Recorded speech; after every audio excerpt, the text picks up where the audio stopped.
Ever felt like the whole world was built to keep you average? Good. That anger boiling inside you? That frustration when people overlook you? When life hands you scraps? When nothing moves no matter how hard you push? It's not a weakness. It's a signal, a message from your soul, screaming that you were built for more. Society wants you tame, obedient, sedated. They want you addicted to pleasure, stuck in comfort, too numb to nose. You're being robbed of your great. But that fire in your chest, that's your weapon. It's your proof that deep down you're not okay with being average. And you shouldn't be.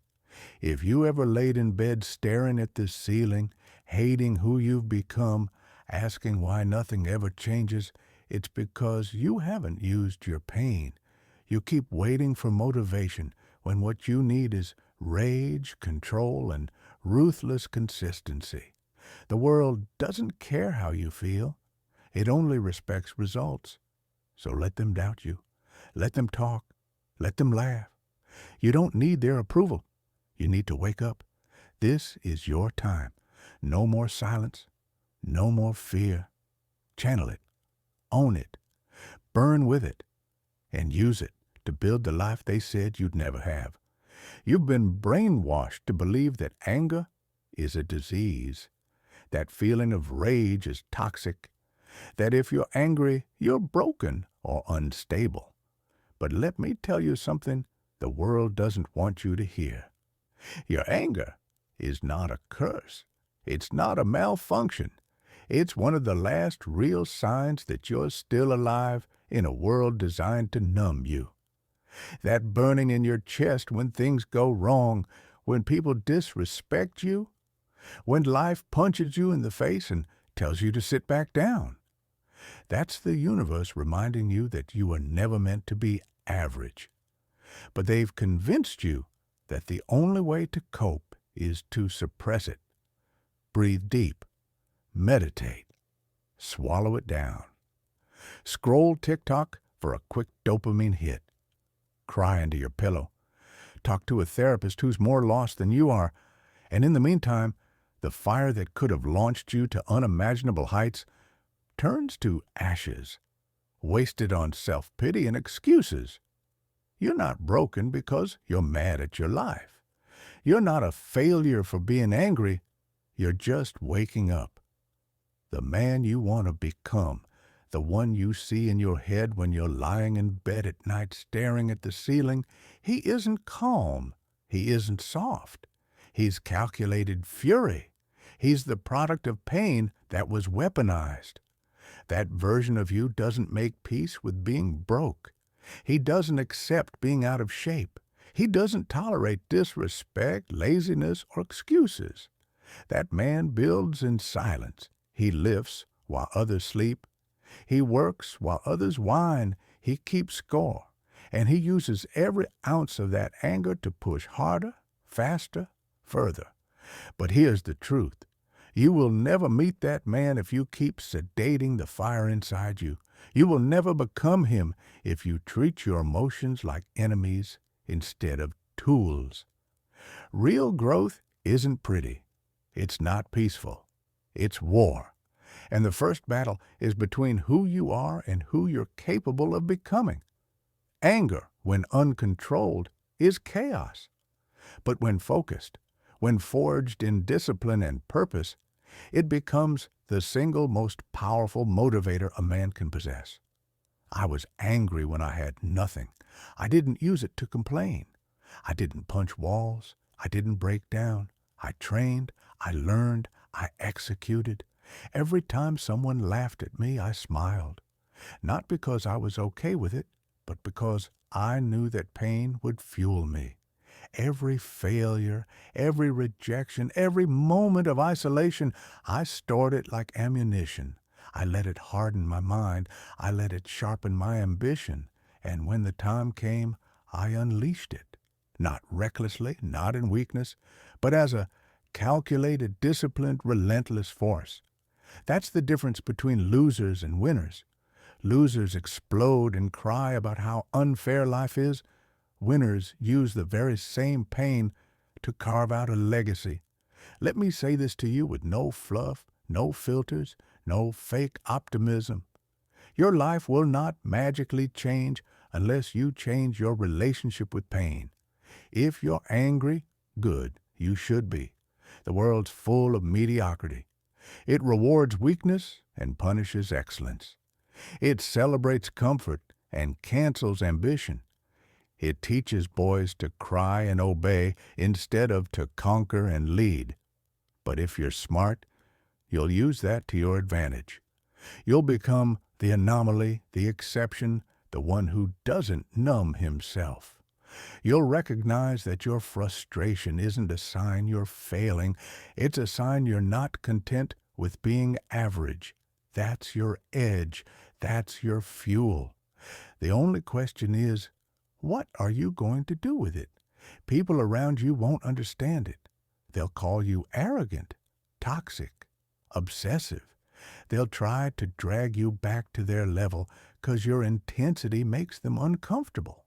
Let them talk. Let them doubt. Every second they waste judging you is another second you're building in silence. You're not here to make them feel safe. You're not here to be liked. Anger is a gift when you learn how to hold it like a blade instead of a bomb. This isn't about snapping or losing control. It's about mastery.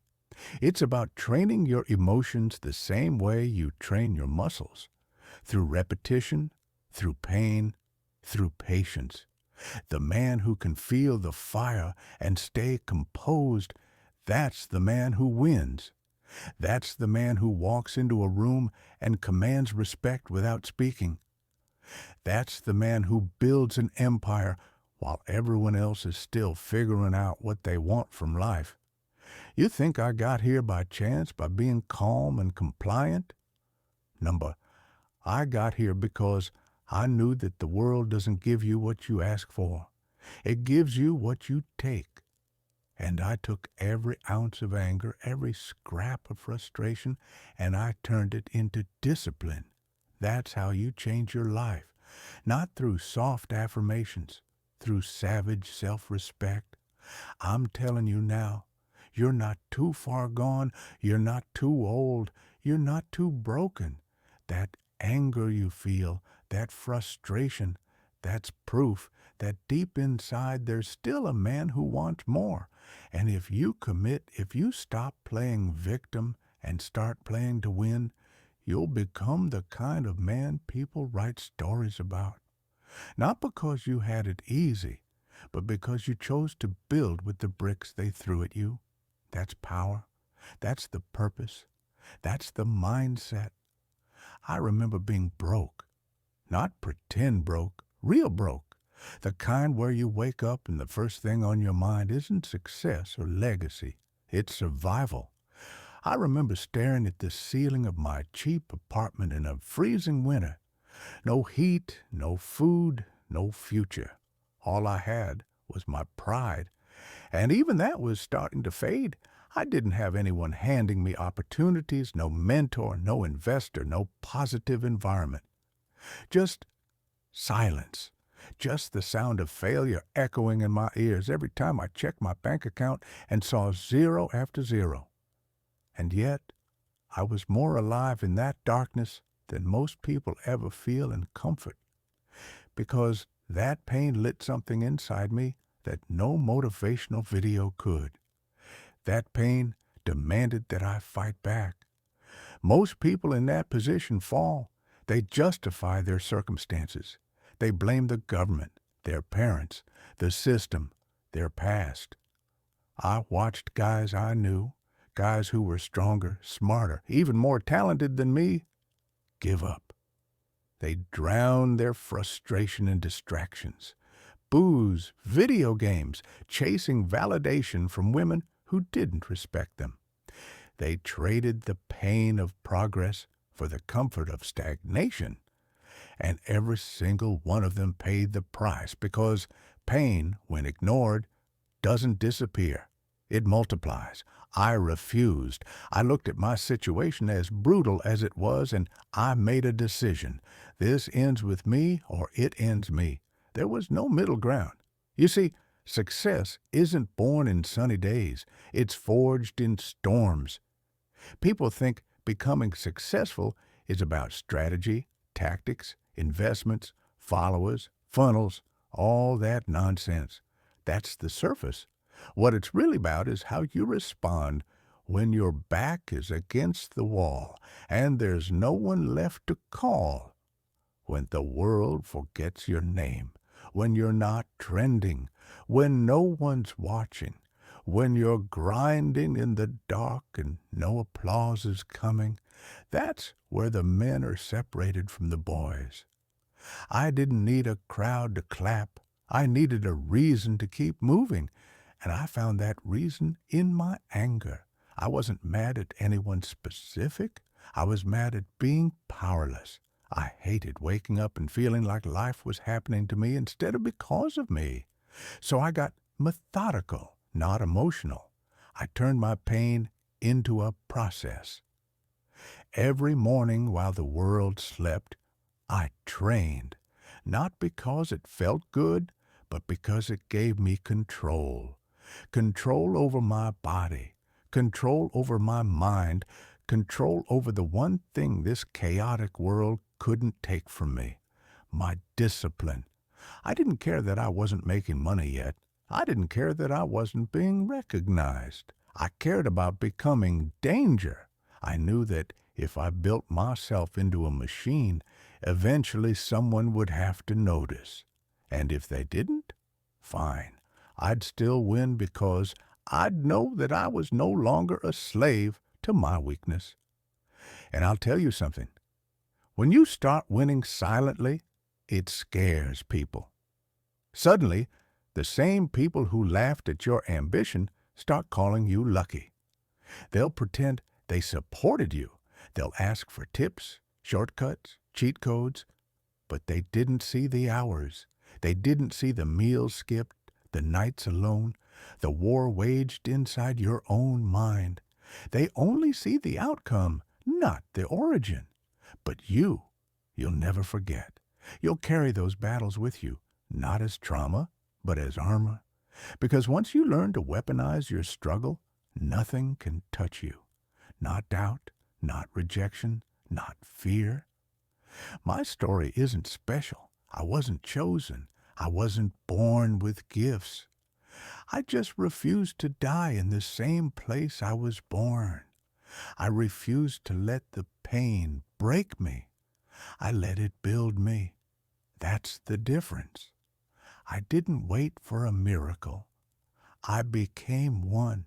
And if you're watching this thinking your life is too far gone, you're wrong. Your mess can become your motivation. Your chaos can become your compass. The world isn't against you, it's testing you. Every setback is asking one question. Do you actually want this? Or are you just pretending? If you want it, prove it. Use the pain. Turn the story you're living into one people will tell when you're gone. When they speak your name, let it echo with respect because they know what you overcame. Let your rise be so undeniable that the world can't ignore it, even if it tried. That's what I did. It's what I still do. Not because it's easy, but because the alternative is to die forgotten. And I'd rather go out swinging. There's a truth you've been avoiding, and I'm about to rip the bandage clean off. You are running out of time. Every second you waste pretending tomorrow will save you is a second stolen from your future self. And I don't care how uncomfortable that sounds. It should scare you. It should sit in your chest like a ticking bomb, because that fear, that's real.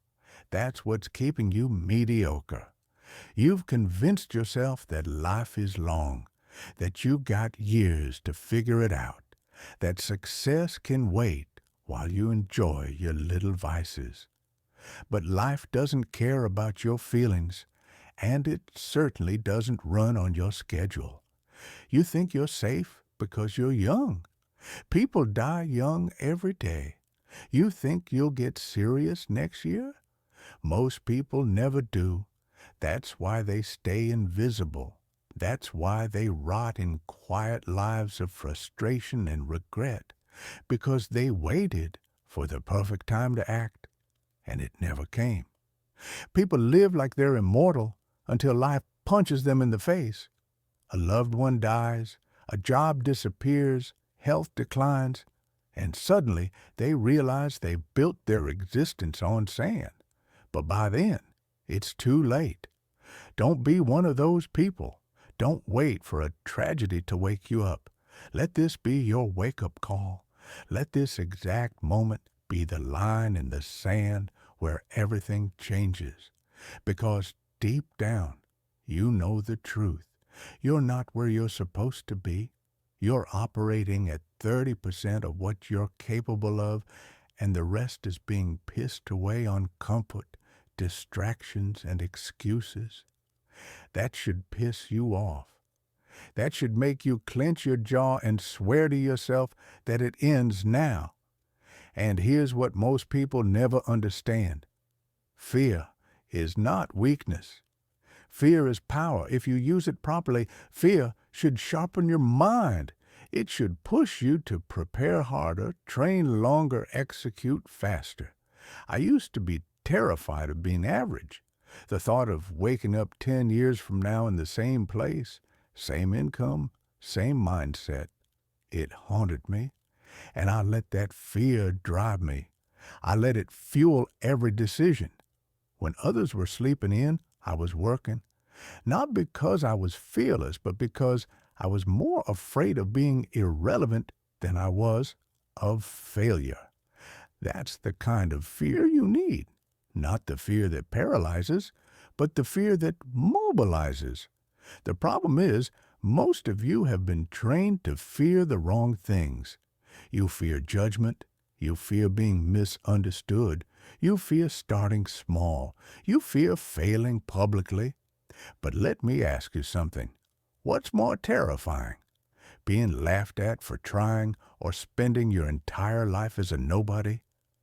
You fear criticism, but you should fear comfort. You fear stepping into the spotlight, but you should fear dying in the shadow. You fear putting yourself out there, but you should fear waking up at 70, realizing you've done nothing memorable. That's what should haunt you. That's what should keep you awake at night. Not what others think, but what you're becoming by doing nothing. And let's not pretend opportunity lasts forever. The world is moving fast. Every day, someone younger, hungrier, more focused is outworking you. Every day you hesitate is a day you fall further behind. There's someone out there who's willing to suffer more than you, who's training harder, learning faster, taking risks you're still thinking about. He doesn't care about your excuses. He's taking your spot while you debate whether to even show up. You think you're special? Talent means nothing without urgency. Intelligence is useless if it's wasted on indecision. You want to win? Then act like the world is on fire, because for you it is. But this doesn't have to be a death sentence. This fear, this urgency, it can be your weapon. You can take all that panic and anxiety and transform it into obsession, the kind of obsession that wakes you up before the alarm, the kind that makes you train through pain, the kind that makes you study when your eyes burn. That's the mindset that separates the kings from the cattle. Not comfort, not balance, not self-care, obsession, hunger, fire, fear redirected with discipline becomes unstoppable.